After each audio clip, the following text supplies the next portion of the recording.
take Native kids off the reservation, take them to schools, cut their hair, beat them for speaking their native language, beat them for, praying. They couldn't pray in their native language. They couldn't pray in their native ways. They had to become Christian. They took away their names, gave them just generic names, and did everything they could to separate them from their native culture and to destroy that native culture. And the thing is, we think of that happening a long time ago, but the last native school closed in the 70s. There are people we see out there every year that we go out there and visit with, Marion White Mouse and Dwayne Redis, and probably others, but those two I know for sure, were forced to go to a native school, off the reservation. And they were basically boarding schools.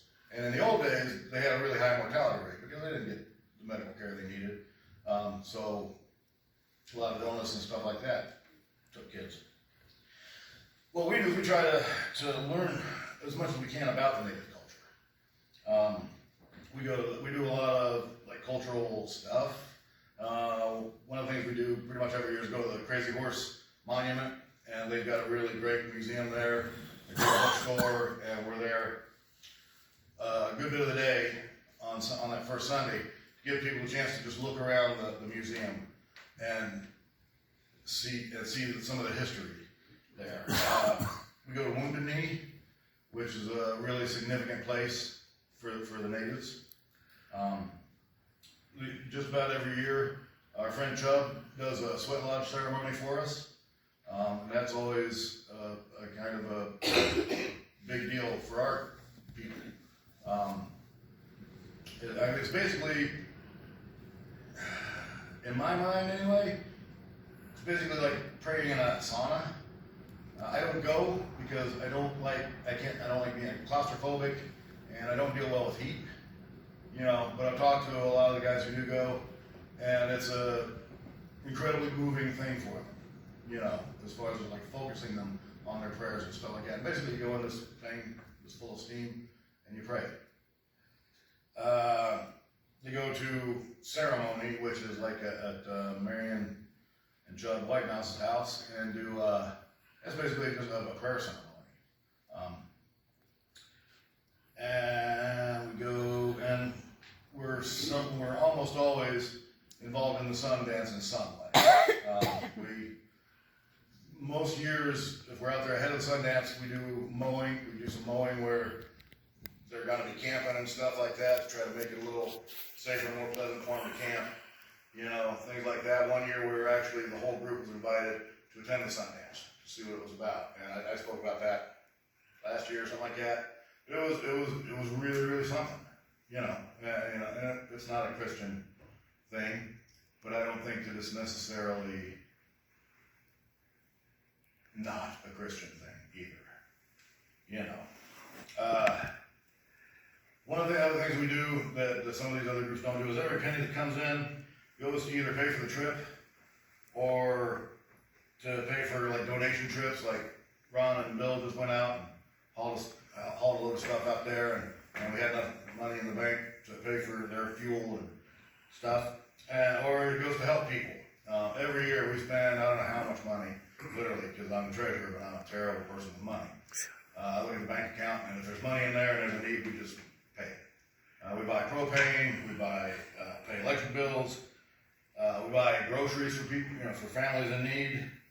And we've got hotel rooms for people whose kids are in the hospital, and the nearest hospital is about 100 miles away. So if a family's got a kid in the hospital, it's not practical for them to drive back and forth. So we can get them a good deal at the Super 8, and get a room for a couple of days to make their life a little simpler. Groceries, we've got one of the things we don't do as much as possible is we don't send cash. There have been a few times when that was the only solution to the issue, and we've done that. But generally speaking, we don't send cash. The grocery store in Kadoka out there, which is the closest store to Wombly, it's about 30 miles away. They'll let us call and say, hey, give this dude $200 worth of groceries. You know, we give them a card number, and then whoever it is will go in, get the groceries, and then they'll send me a receipt. You know, there are a lot of people out there who are willing to work with us to help folks.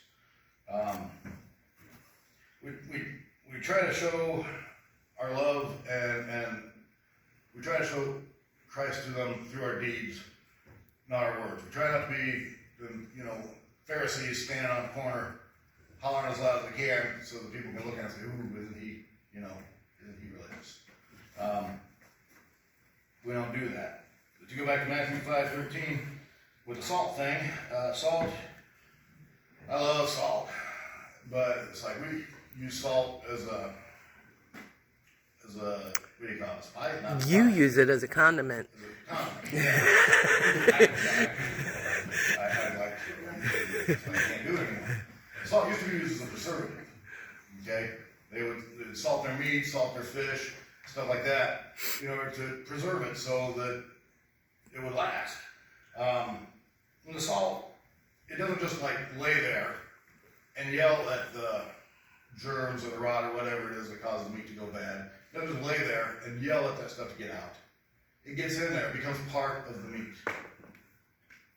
And that rot cannot take root there because the salt has become part of the meat. And that's what we try to do in our limited way, is to become part of them.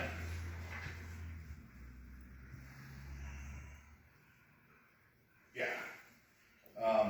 We're not trying to, we're not there to condemn them or convert them, but we're trying to be a blessing to them by acting as God would have us to act, by showing them our religion. That's all we can do. Everything else is up to God. Go on a little farther in Matthew here. It says, it's hard to find the right part of my glasses. You are the light of the world. A city on a hill cannot be hidden. Neither do people light a lamp and put it under a bowl. Instead, they put it on a stand, and it gives light to everyone in the house. In the same way, let your light shine before men, that they may see your good deeds and praise your Father in heaven. Light doesn't set itself apart from the darkness. It doesn't, like, if you want to light up a room, the light doesn't go up to the door and then yell at the darkness to get out so it can come in. The light just goes in. I had to put much more articulately here. It doesn't stand there and yell at the darkness to leave. It goes where the darkness is and drives the darkness out by its presence. And that's our approach. That's what we're trying to do. Not to hold ourselves separate and preach at them, but by going where they are and adding our light to theirs. Because there's a lot of light out there. As much terrible stuff as you hear about it, as much terrible stuff as you've heard me say about the rest. There's a lot of light out there. And a lot of light. And we're hoping that if we can add our light to theirs, we can help drive more of that darkness out. And as far as evangelism goes, what it came down to for me is which is more effective, preaching or living? Which is more effective, condemning or loving? Which is more effective, judging or accepting? I personally tend to come down on the living, loving, and accepting side of things. And we're just planting seeds and trying to tend to them. Whether they grow or not is not up to us. That's up to God. We're just trying to do it what we can in our own fabulously limited way to make things better. And it's good. I think it's good for them. It's better for us. I know I'm a better Christian. As bad a Christian as I am, I'm a better Christian for being involved in this mission. That was the other part of the good news. I'm not trying to talk you guys into anything. I'm not trying to talk you into going. If you want to go, you're more than welcome. But you guys have always been so good about supporting everything we do. There's never been a time that we've asked for donations of clothes, donations of money, or help of any kind, but you guys haven't gone above and beyond. And that means so much, and it means a lot to the folks out there, because they know you're back here doing what you can too. I guess that's really about all I've got. So, woohoo! No lightning strikes. We got that going for us. Nobody got up and stomped out, so I got that going for me. Yeah, they're gonna play. I don't know what the closing song is. 4:38. And yeah, I know we're supposed to like do the invitation thing. So if you're like interested in coming to Jesus, come on down, and we'll get somebody who knows what they're talking about, like Steve or Randy or something like that. Come talk with you. If you want to talk about, if you have any questions about this trip or anything, you know, give me a holler. And thanks for listening.